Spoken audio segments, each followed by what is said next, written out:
In a world where everyone wore a watch that counted down to the moment they would meet their soulmate, Aila's watch had been her constant companion.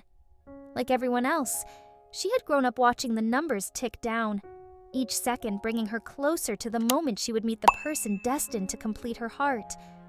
For most people, the countdown offered comfort, a promise of companionship and love that would one day find them. Aila's watch, however, had stopped ticking years ago. It had happened one ordinary afternoon when she was 22. She was sitting in a park, sipping her coffee, watching couples walk by with soft smiles on their faces. She'd glanced down at her wrist, expecting to see the familiar countdown. 2 years, 3 months, 16 days, and so many hours left until the moment she was meant to meet her soulmate. But her watch had frozen, the numbers still as stone. At first, she thought it was a glitch, something that could be fixed by simply restarting it. But no amount of tapping, pressing, or even replacing the watch had helped. The number wouldn't move. And as the days turned into weeks and then into years, Aila started to lose hope. She tried to move on with her life, ignoring the persistent ache in her heart every time she saw a couple glancing at their watches with excited anticipation. She dated, made friends, and threw herself into her work. But nothing filled the void left by her watch's silence. Sometimes, she wondered if she was destined to be alone, if perhaps her soulmate had died, or if fate had somehow decided she was unworthy of love.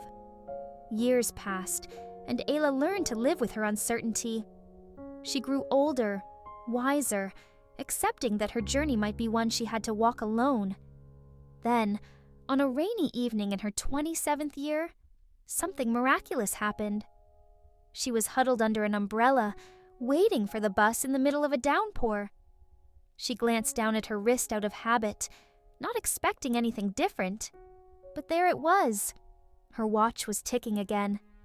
The numbers blinked up at her, moving slowly but surely.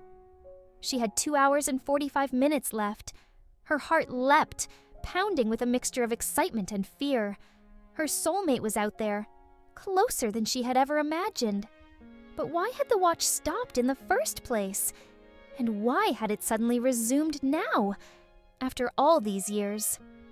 Without thinking, Aila abandoned her plans for the evening and began to follow the time on her watch. The numbers were moving down fast, and with each passing second, her anticipation grew. She didn't know where she was going or what she would find, but her feet seemed to know the way, as if guided by some invisible string pulling her towards her destiny.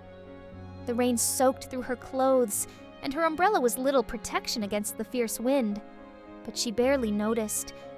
All she could think about was the clock ticking down on her wrist, every second bringing her closer to the answer she had waited so long for. 45 minutes left. She found herself standing outside a small cafe, its windows fogged from the warmth inside. She hesitated, wondering if this was where she was meant to be, but the numbers kept ticking down, urging her forward. She pushed open the door, the bell above jingling softly, and stepped into the cozy warmth. The cafe was nearly empty, save for a few scattered patrons. Aila looked around, searching for some sign, but nothing seemed out of the ordinary. She checked her watch. 30 minutes left. She ordered a coffee and took a seat by the window, her heart racing as she watched the rain stream down outside. She tried to calm herself, to prepare for whatever was about to happen, but the anticipation was overwhelming. What if he didn't show up? What if this was some cruel trick of fate, giving her hope only to take it away again? 15 minutes. Her hands were shaking, her coffee untouched, as she glanced down at her watch again and again, each glance bringing her closer to 0. 5 minutes. The cafe door opened, and a man stepped in, shaking the rain from his coat. He looked around, his eyes scanning the room, and then they landed on her. For a moment, they simply stared at each other, neither of them moving, as if frozen in time. Aila's watch hit 0. He walked over, his gaze locked on hers, and when he finally stood in front of her, he gave her a soft, uncertain smile. I think I'm here to meet you," he said, his voice barely more than a whisper. Aila felt a rush of emotions, joy, relief, and something else, something she couldn't quite put into words. It was as if all the years of waiting, the pain and uncertainty, had been washed away in that single moment. They sat down together, and he introduced himself as Lucas. As they talked, Aila felt a strange sense of familiarity, as if she had known him all her life. They shared stories, laughter, and dreams, and with each word her heart felt lighter, as if it had finally found the missing piece it had been searching for. Eventually, she gathered the courage to ask the question that had haunted her for years. "Do you know why my watch stopped all those years ago?"